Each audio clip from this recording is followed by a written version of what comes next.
Styria que tá fazendo a morriga do Darkstalkers. Pode soltar o áudio. Solta o áudio, galera. Oi, você vai ficar aqui do meu lado?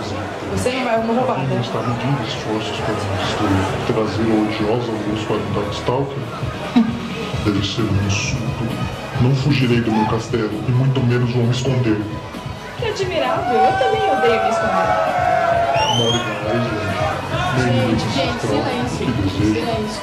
Há certas coisas à sua volta que me despertou certo interesse. Eu achei melhor perguntar a você. Nesse livro, diz que as antigas civilizações humanas guardaram notas sobre esses robôs que você encontrou. Huitsil.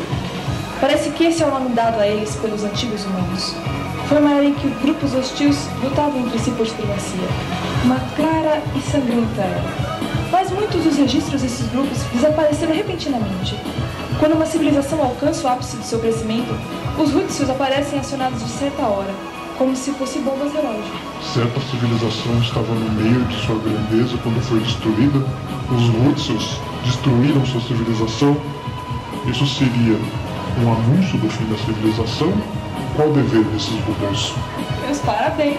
Você é considerado o homem mais civilizado dessa era. Não tenho interesse em me envolver nos assuntos insignificantes da história humana. Eu tenho o maior poder já visto no mundo dos demônios.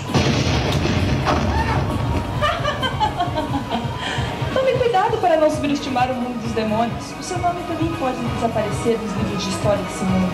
Eu digo para você que não poderia me derrotar, e você pode passar isso para os tolos que me jogaram no mundo dos humanos, que o retorno de Dmitri Maximov foi apenas atrasado.